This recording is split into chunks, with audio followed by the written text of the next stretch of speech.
Hello, I'm glad you're here. This is the last of the lectures in this series, and I want to make some contribution that I hope will sketch out where I propose that thinking, research, and teaching on the subjects of slavery and emancipation in a global perspective may go in the next few years. This is an emphasis on something that I believe people in public affairs, journalism, other communicators, teachers and students should all take critically into account. We begin, of course, with the Emancipation Proclamation, the crucial American document declaring that persons who were enslaved would be, as of January the 1st, 1863, forever free. That has a concern not only about the United States, but we try to develop themes and elements that may have some implications for other people in many other parts of the world. We also have an underlying theme concerning Abraham Lincoln, though we do not say much about Lincoln directly. I will have something precisely to say about Abraham Lincoln at the end of this lecture. My lecture today is not a research report. I have not gone out and conducted massive research on the whole of the Atlantic Quadrilateral, a term that I will define quite directly. But I have conducted some research related to this subject and read as carefully as I could the work of many others who've dealt with parts of it and put them together as best I can. The lecture intends to set out an examination of some thickets, bunches of brush, intellectual thickets, and psychological thickets into which I believe we should go. My own perspective is basically in political science, grounded in historical analysis, but with deep respect and an important understanding of the connections to economics, to sociology, to psychology, and to anthropology. Call my arguments here today hypotheses or even themes, and for the sake of clarity as we go through, I will now enumerate a set of hypotheses I will ask you to keep in mind as we go forward. The very first and most fundamental is that slavery has been deeply ingrained in human society, and therefore in all of the societies on which American society itself has drawn. That is the very first thing to have in mind. The second, for the sake of defining the Atlantic Quadrilateral, is that the United States system of slavery was one element of a four-part system in the Atlantic Basin. Slavery in the United States did not exist simply by itself, and the action to bring it to an end did not exist simply by itself, nor was it without implications for many other people. The four parts simply are, I call a quadrilateral, Britain and France, but particularly Britain on one side of the ocean, the United States itself, South America, and opposite South America, the African coast, where the countries from which slave populations came were to be found. The third hypothesis is that the establishment of slavery on the western side of the Atlantic was a result of British and European expansion with the complete engagement of governmental decisions from the beginning. The complete engagement of governmental decisions, which means that people who were private entrepreneurs chartered by governments or sometimes governmental enterprises.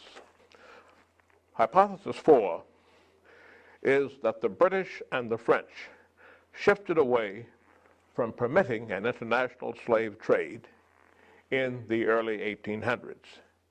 And especially the British shifted to emancipation, which was an important factor in decisions about Brazil. I will say more about Brazil later. Hypothesis 5 is the United States chattel slavery would not have come to an end when it did had not the cotton growing interest in the United States decided to break the Union. I will say more later about the cotton growing interest. The United States was, at the time of the beginning of the Civil War, going against where the rest of the Atlantic Quadrilateral was going, and was satisfied to do so. Without the coming of the war, it would have continued to do so. Hypothesis 6 is that the achievement of Abraham Lincoln warrants respect for his success as a president who was, as James McPherson put it, tried by command, even by those who have deep doubts about Lincoln in other ways. Those are the hypotheses that run through that which I present today. Going ahead then, suffice it to say that in the system of slavery, there had, of course, to be some dissatisfaction. And the threat of rebellion was always worried by those who were in control. If you are given to going to movies, to old movies, there was a very famous Kirk Douglas movie called Spartacus. The Spartacus rebellion was not mere fiction. The Spartacus rebellion came from slavery in ancient time. I will come to that quite directly. In 1986, Stanley Ingerman published the following words, which he supports by reference to Orlando Patterson's book, Slavery and Social Death.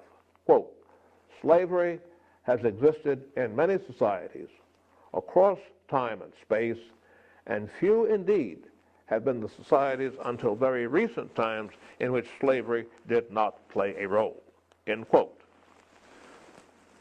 As grim as this is, the major conclusion is that the explanation of American slavery as due to inherent inferiority in the people of color, a strong supposition entertained in the United States, an inherent inferiority in the people of color, or inherent inferiority in the white people, is simply wrong. But it has been a major component in the defense of slavery in the United States down to the Civil War, and has continued in some form and degree in public thinking down to the 1960s at the least. If I may extend the point a little bit, down to the 1960s at least, there was a substantial portion of the population in which there was some supposition that slavery existed and was justified on the defense that somehow there was an inadequacy in the people who were enslaved. As a result, we are in the United States afflicted with a sense of historical humiliation and current resentment amongst persons of African descent, and a sense of current superiority, current defensiveness, and current guilt amongst persons of European ancestry. If that were not so, a book that severely attacks Abraham Lincoln, as Lerone Bennett's book, Forced into Glory, does, would not be so controversial and so racially divisive. It is so controversial and so racially divisive that it is hardly read by academic audiences that are predominantly white, and it is almost always read by academic audiences that are predominantly black. They do not meet for serious debate. That would not be so except for the sensitivities to which I have just referred. That is my way of stating hypothesis 1. Hypothesis 2, that the United States system of slavery was one element of a four-part system in the Atlantic Ocean basin, and emancipation should be seen in that light. The four parts were Britain and Europe, the United States, South America, and for present purposes, more exactly, Central America and Brazil. And finally, the African sources of origin. During the second quarter of the 19th century, the Western powers, Great Britain and France, had abolished slavery in their colonies. Indeed, the shift in thinking against slavery had gone so far that even this was a big issue on the subject of serfdom, which was regarded as a close cousin, in Russia, and was the Tsar's edict against serfdom, or edict for the emancipation of the serfs, was taking place at the same time that emancipation was coming forth as an issue in the United States. There is a French author called Charles Cochin who published an article in the Review of Politics in 1984. And in that, Cochin says, only one European nation, Spain, still clung tenaciously to slavery in its Caribbean colonies. Elsewhere in Latin America, slavery survived only in Brazil. The decisive contest over slavery would, however, be resolved in the United States. That is a way of referring to the Spanish domain, and it brings you to the question that I will largely pass over, but I wish to accentuate attention to it, to the subject of slavery in Cuba. Hypothesis number 3. The establishment of slavery on the western side of the Atlantic was a result of British and European expansion, with the complete engagement of governmental decisions from the beginning. With or without the quasi-Marxist interpretations that now are reappearing so strongly in historical inquiry, the basics were that people were needed to do the work that was called for. The source of the people was in the nearest place that the physical technology of the time allowed. In the ancient world, the Roman source of slaves was in Europe and the Mediterranean basin. Germans were, for example, an important source of slaves for the Romans. Slavery existed elsewhere in the world.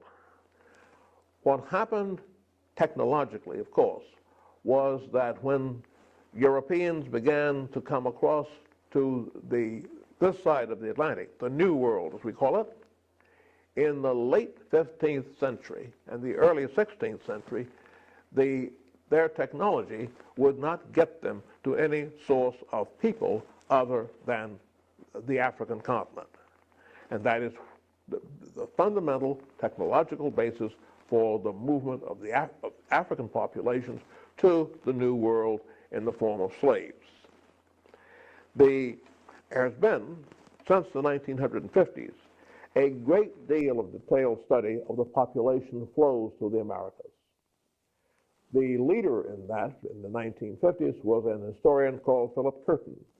And one of the other people who worked on that and on the demographics of slavery was a historian who knew Curtin well, whose name is Joseph C. Miller. Miller's analysis of the current material is that during the period of the transatlantic slave trade, something like 12 million people were brought across the Atlantic. There will be much debate on the subject of how many people there were, but that is the number that Miller puts forth and the one that I am prepared to accept as the most nearly valid.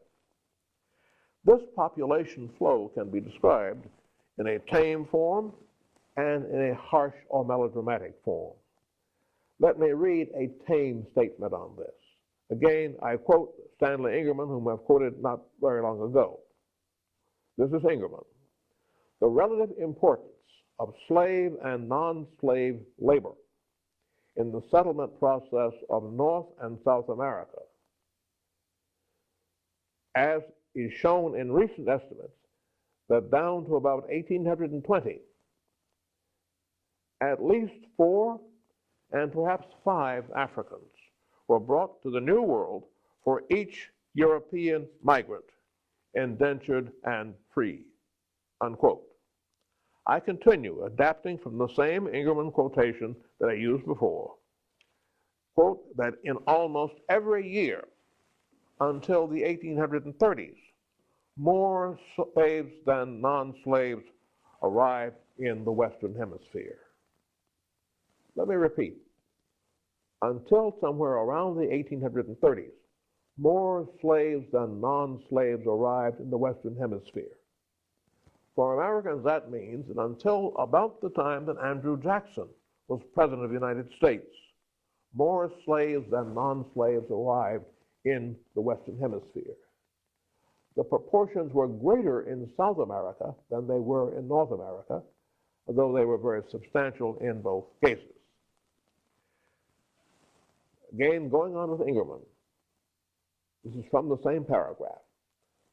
Despite the large-scale outpouring of free European migrants in the 19th century, it was probably not until the last quarter of that century that the cumulative number of the free migrants exceeded that of the non-free, unquote. If I may merely restate in a slightly different way what Ingerman says. Despite the large European migration into the United States in the 1800s, the period just before the Civil War and just after, up until the last quarter of that century, in other words, up until around 1875 or so, the cumulative number of the free migrants, it was not until then that the cumulative number of the free migrants exceeded that of the non-free. Up until around 1875, the total number of African slaves who arrived in the United States exceeded the total number of European migrants who arrived on their own. In short, Africa supplied the basic population on which the New World was built. This tame statement is what in moral terms is called in 20th century writing, particularly 20th century literary writing, adapting from the European experience that is grim, called Holocaust. And in what in literary terms is called, quote, the middle passage. Here is where one of the great conundra of the Atlantic Basin can be found.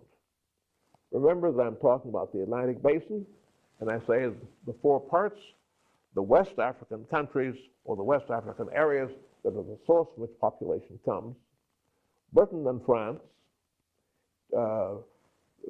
from which the people who bring the people come on that side of the basin, the United States and South America on this side of the basin. Considering the large number of people, 12 million people, and the notion that until all the way through the first 3 quarters of the 19th century, more black than white came in. There's a question that is raised in this. How could so many Africans be seized and shipped across the oceans without some form of cooperation by the people who remained behind? Now, I realize that that question is likely to cause some anxiety and controversy in a variety of ways. But think of it in these terms. Technologically, physically, it is simply not possible to go far enough into Africa to get that number of people without some cooperation on the part of the people who are already there. It's simply not. European personnel were never numerous nor resisted enough to the diseases of the West African coast to enter more than a few miles into the interior away from the water to seize the vast slave cargoes over local resistance. I repeat, it is not possible, it could not have been possible to have gone very far into the inland without severe resistance. And if you will know, for example, that one of the famous places today in the country called Ghana is called Elmina, is a fort, a castle. It still stands, and it was, among other things, a slaving station. It was used for many other purposes, as castles were. No one could have a castle built near the ocean with what it takes, the time, effort, and material it takes to build a castle, if there were continual local resistance to by all the people who were around. That takes you into very complicated questions on which we do not have good material, but the logic is basic. In the African source countries, as in Asia, the weaponry and technology of the 15th to the 19th centuries were not good enough to allow Europeans, no matter how bold or how greedy, to make a serious penetration without collapse on the part of some other local peoples in collaboration in the form of others. Leaving aside this moral conundrum, this moral puzzle, the empirical significance of the fact of slavery was that the prosperity of the United States depended largely upon it. I repeat, leaving aside the moral conundrum, the empirical significance of the fact of slavery was that the prosperity of the United States depended largely upon it. Note that American education, the economic history of the United States, depended crucially upon the availability of this essentially free labor population, and that is not well understood by any of us. Let me illustrate again. I've said before that we should understand the vast importance of cotton.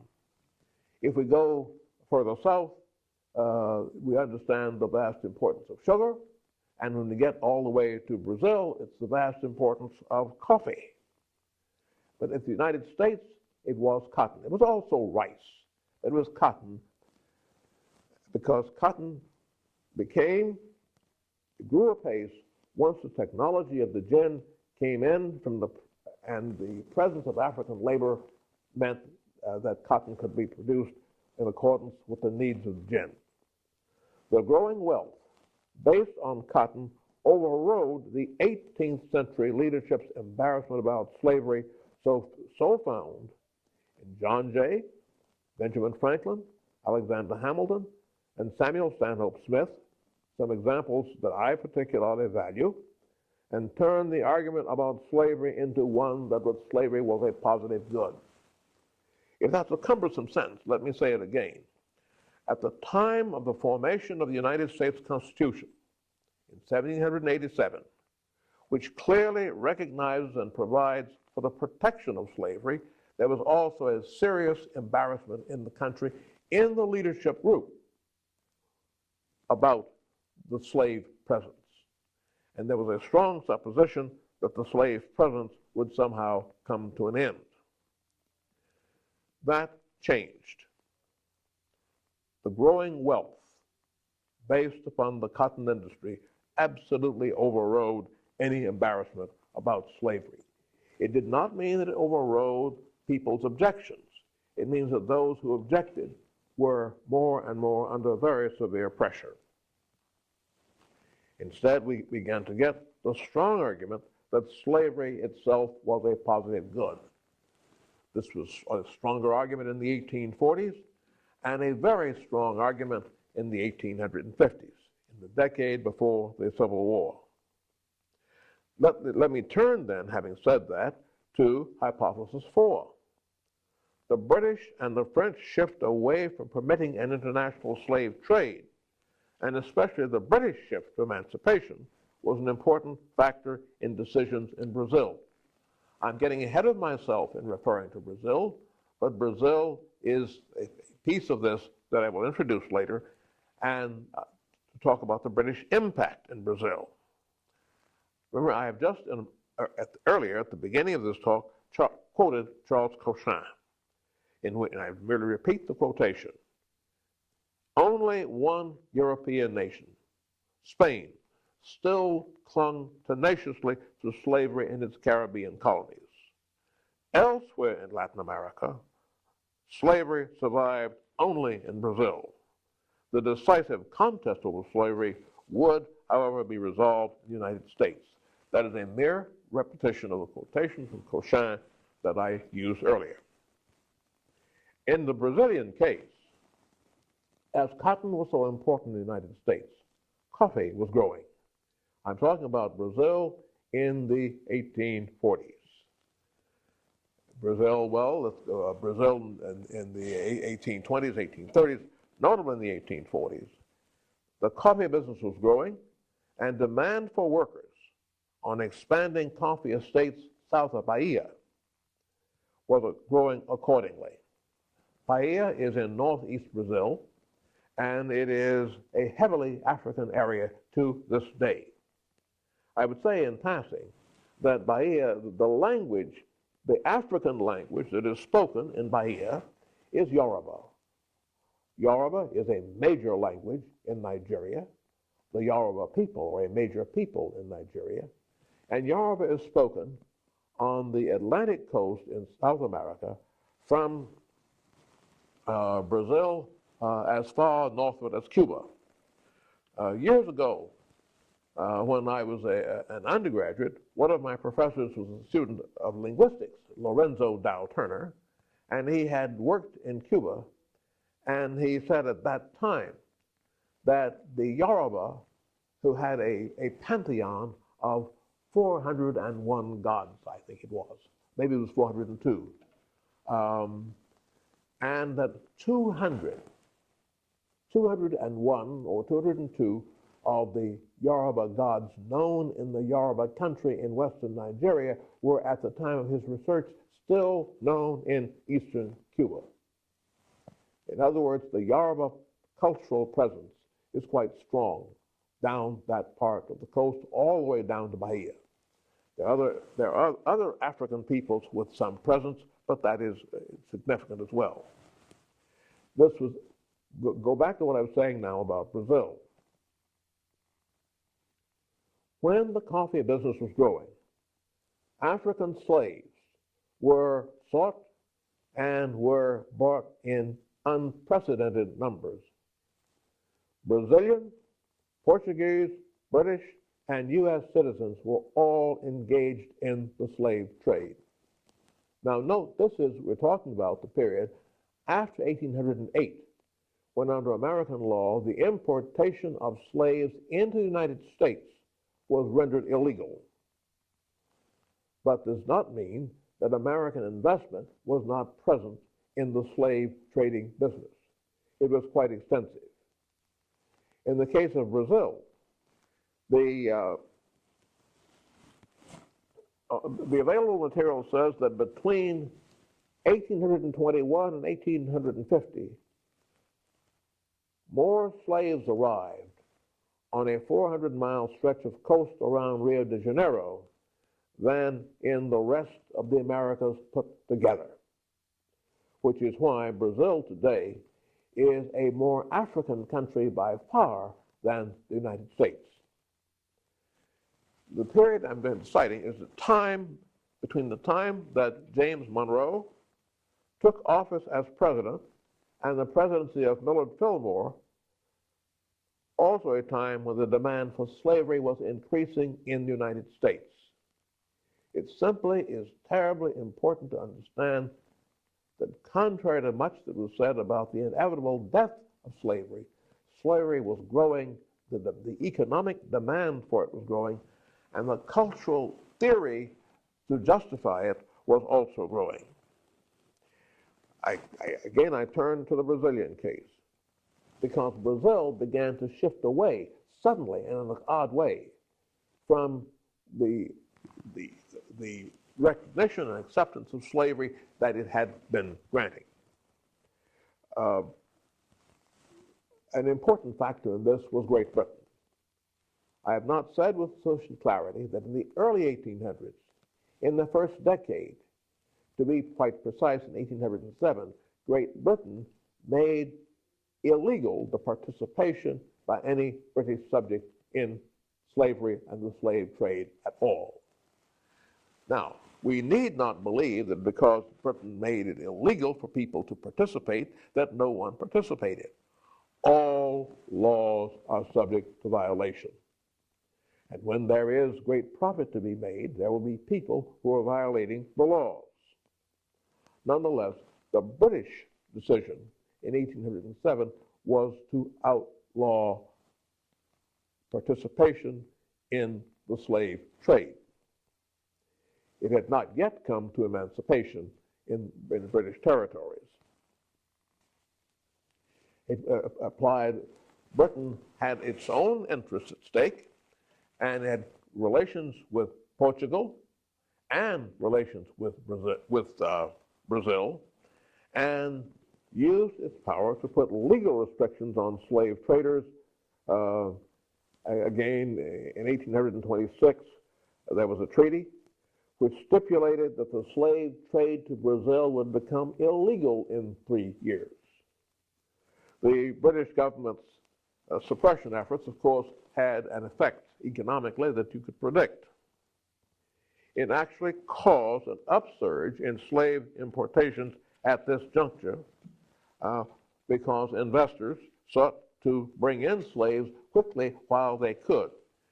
For those who are in the United States and are aware of the gun debates, you may take note of the upsurge in gun sales and gun possessions once people hear that these are likely to be outlawed, and so they wish to get in under the wire. And it follows that with enforcement problems and with a large number of planters willing to pay for African slaves to cultivate export crops, the law proved less effective than you might otherwise have thought. Jump a whole generation, jump 18 years. That's close enough to being a generation. In 1845, the British Parliament authorized the British Navy to seize Brazilian slave ships wherever they were encountered. Now that's a significant problem. I've not said anything about United States Navy patrols in the Atlantic Ocean. There were those, and I will touch on that a little bit later. The British authorization to the British Navy to seize ships freed the Navy of some constraints that it had, and so they went further, and that had various effects. Now, Brazil in the 1840s had not yet shifted. Brazil shifted rapidly, and it requires some study and some thinking, but here's what I think we know. Brazil reached a point at which the ruling elite had its own doubts about the further growth of slave imports. British coercion was a very important factor. I will say later that in quite a few minutes, that there was no one important enough to coerce the United States. The Brazilians had their own reasons. But if slavery continued in Brazil, the slave trade, which I, again, remind you, means importing people from Africa, was officially terminated as of 1850. For the sake of comparison to the United States, note that the Compromise of 1850 included the Fugitive Slave Act. The Fugitive Slave Act was the act which meant that a federal official, a federal agent, could go out and identify any person that he chose as a slave, seize that person, and that the federal administrative officials of the federal court was bound to send that person further. The person was not allowed to present evidence in his own behalf. 1850 was also 9 years before the famous case of the Wanderer. Now, you may well not have heard of the Wanderer, and I will take a moment on that. The Wanderer was a ship, a yacht, outfitted for slave trading purposes, outfitted openly, and its owner boasted that he intended to break the law against the importation of slaves. His name was Charles A.L. Lamar, and he maintained that we should have a reopening of the slave trade which had been made illegal, whatever degree of enforcement may have had. In 1859, the Wanderer was brought into Savannah, Georgia, with a load of slaves, and the people were taken off. They were dispersed somewhere, and you could never bring an effective prosecution of Lamar. And he ultimately, after some legal troubles, ultimately bought the yacht itself, which had been commandeered. Now, my point about is that Lamar was responding to a different set of atmosphere than was available in Britain. And I also want to say, for a footnote for those who are interested, Lamar was a cousin of Lucius Q.C. Lamar, who was a justice of the United States Supreme Court after 1884, I suppose, after Grover Cleveland was elected president and Democrats could put members on the court. Another one of the Lamars was a president of the Republic of Texas. It was a wealthy family, and they had the Marquis de Lafayette as the godfather for one of their children. These were people of consequence. But to turn back to the Brazilian side of it, I merely stepped off to touch on the Wanderer, because the Wanderer comes so close in time to 1850. Let me step back to Brazil. There is a book that I commend by an historian called Gerald Horne, and the book is called The Deepest South. And Horne has written about Brazil. He is not a Brazilian specialist, but he is an historian with a wide reach, and has paid a good deal of attention to Brazil and others.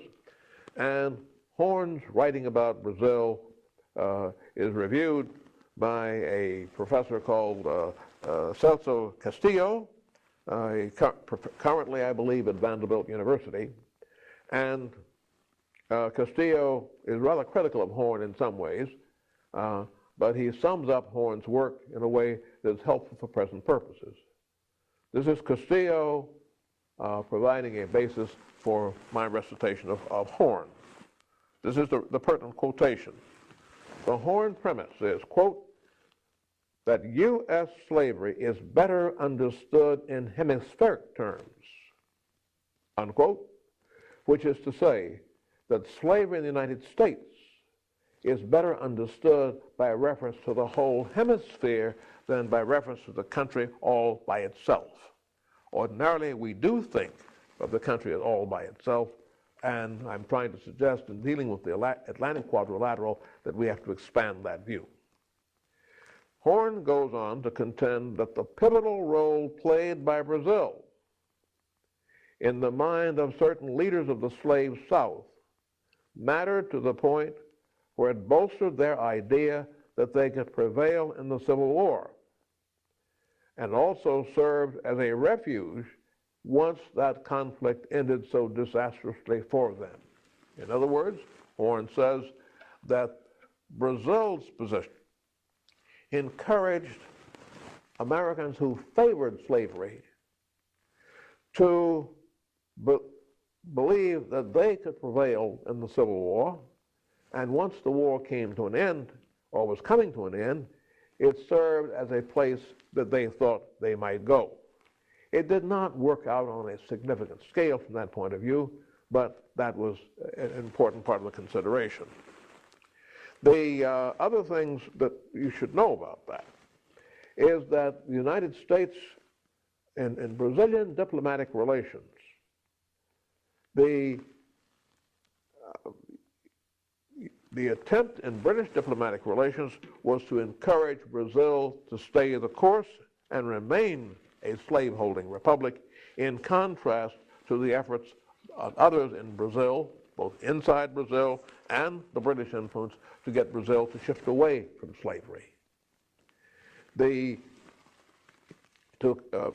make this concrete, there was a minister, we would now say ambassador probably, a minister to Brazil from the United States whose name was Henry Wise.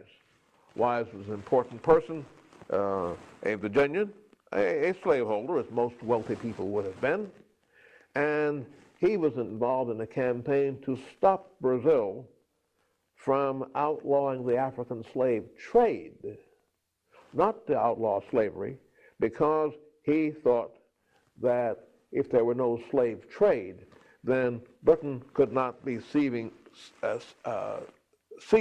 slaves headed for Brazil, and he thought that they were taking those people and using them to their own advantage, and he further thought that Britain would use the slave trade to attack the institution of slavery itself in Brazil and further isolate the American South. That was the view, and it was a plausible view from that point of view. Wise had other things to offer. Wise was a great advocate of plans for colonization put forth by another famous Virginian. If you do a little U.S. naval history, you'll be aware of Matthew Fountain Murray, known as the Pathfinder of the Seas. He was also to be the commander of the Confederate Navy once the war came on, but that was, of course, not known in the 1840s and the early 50s we're talking about. But Maury had forth a plan to revolutionize Brazil, so to speak, by using slaves to further settle the Amazon Valley, and he thought that it gave them leverage in dealing with their opponents in the north. Now, this line of reasoning has to do with Brazil as a place that was very significant in the slave world, and we're thinking ahead to the question of what's the significance of the Emancipation Proclamation for this. For lack of time and lack of data, I will largely bypass Cuba, although not entirely. About 2 or 3 years ago, there was a campaign within the Episcopal Church in the United States to develop knowledge on the benefits to the Episcopal Church of slavery at the time. This was a part of a kind of reparations campaign imagined in the church. And I mention that because one of the active people involved in that was a woman whose family had been very big in the slave trading business. They were a New York family. They were very big in the slave trading business. And so she put forth a video, the name of which I do not now remember, but it's worth looking up. And anybody who's taking this course who really wants to know about it, send me an email, and I'll look up the citation and send it to you. And it was about her ancestors' interest in investment in Cuba at the time that the Civil War was coming to an end. The hope of maintaining slavery in Cuba as an alternative to slavery in the United States. That hope, of course, extended beyond that. I've touched on Brazil, said a word about Cuba, to say the other side of the Atlantic are the countries from which the slave population came. One of the things we do not have enough knowledge of is how people were gotten into slavery from their homes in Africa. Some were seized by traders, no doubt. But they were not, as I've tried to say at the very beginning of this lecture, they could not have been seized by traders only. You could not seize millions of people like that. And that means that one of the things we need to study, if we can study it without being punitive, without being pejorative, is how it happened in the various African populations that so many people were recruited and traded off to people who took them on ships across what is grimly called the Middle Passage. Let me use this. So we say there is the pressure from Britain, the abandonment of slavery by France, and the pressure by Britain for reasons that I have not taken much opportunity here to analyze, put great pressure against slavery on this side of the Atlantic. The United States was basically immune, except insofar as ideas passed one way or the other. There was not European pressure on the United States. The United States was much too important for European pressure. But other countries this side of the ocean were not equally important, and so the United States was involved, in effect, in a contest with Britain over which, Britain and France to some extent, over how to deal with slavery when the British drive was clearly to bring it to an end, and the strong move in the United States was not merely to bring it to an end, but on the parts of some to reopen it. Remember that if nothing else happened, remember the way in which Abraham Lincoln talked about the status of slavery when he became president. And he said that the policy he would follow would be to contain slavery in the area where it existed. If we went back to some earlier lectures in this series, we would also remember that there was a theory that the strong constitutional protection for slavery was that it would be protected where it was, and that it would never extend into new federal territory. That was the view of the last surviving constitutional delegate to serve in Congress, Rupert King, a senator from New York who had been a member of the 1787 convention and who never yielded on that. Now, people who took that position were increasingly on the defensive. People who said that slavery could not be extended were increasingly on the defensive, and the original Missouri Compromise was a defeat for reasons that I will not go into now, other than that it involved the extension, the approval of slavery in Missouri, along with a constitution that said that the legislature in Missouri was supposed to exclude free blacks from the state at all. To do that is to say that they were free people elsewhere with citizenship and voting and so forth in at least 5 states, that they could not come into Missouri as free people. And that is the same, and I've said this in a previous lecture, and that is to say that their privileges and immunities were not the privileges and immunities of all other citizens. And that is the beginning of a crackdown, of a crack-up, rather, that began, or cracking, that began in the constitutional structure that developed over the years until you got to the 1850s and then up to the Civil War itself. That is, off the subject, to go on further on that would be off the subject, except I want to say this, repeat, that Brazil, the stronghold of slavery, for its own reasons began to shift away at the same time that the British were putting great pressure on them to shift away. And that leaves then in the Atlantic Quadrilateral, before the Civil War, it leaves the United States isolated. It is not penalized by that isolation so long as it does not have any other need. And it leaves, of course, the African side in a separate position. What then happens is that the Emancipation Proclamation changes the posture of the United States government, where the United States government had been quite prepared to collude in the maintenance of a slave trade, illegal but effective as far as the domestic U.S. was concerned, effective in the South Atlantic. The United States government was then shifted by the effect of the Emancipation Proclamation away from that degree of collusion. This then lets me come to hypothesis 5. I've been on hypothesis 4 a long time.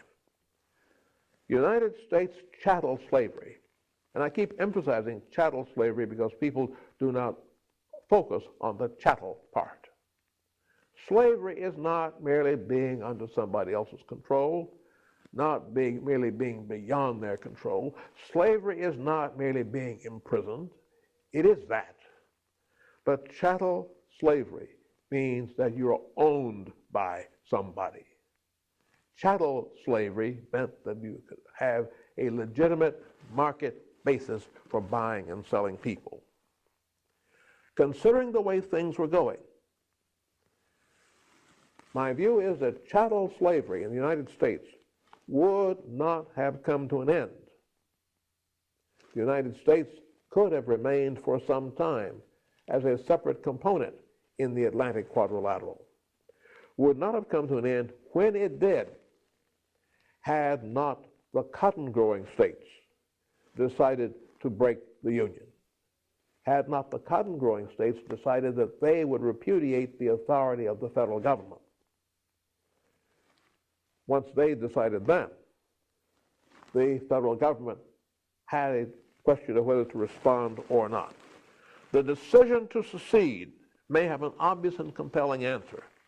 Much of the literature says that the cotton-growing states moved to secede because they could see that the United States was getting a majority in the free states, and in due course they would be unable to defend themselves.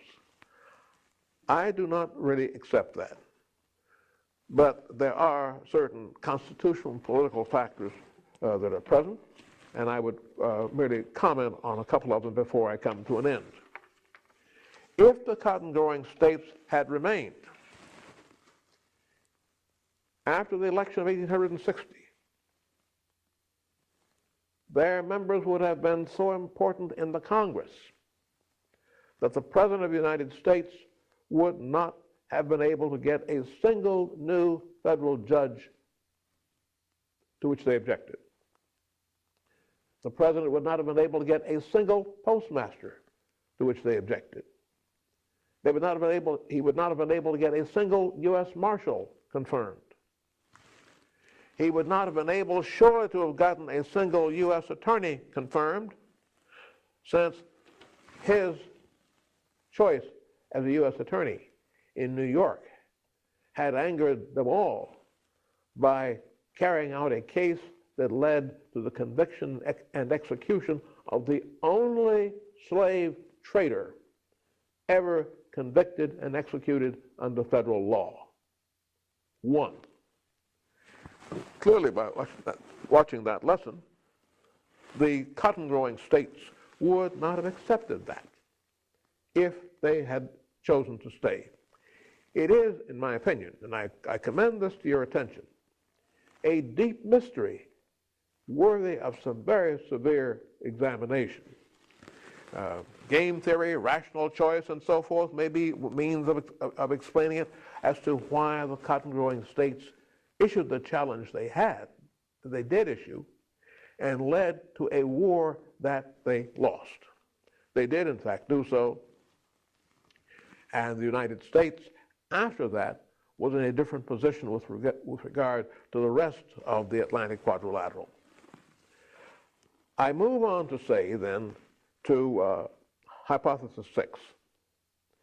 The achievement of Abraham Lincoln warrants respect for his success as a president tried by command, even by those who seriously maintain that ending slavery was not his major task.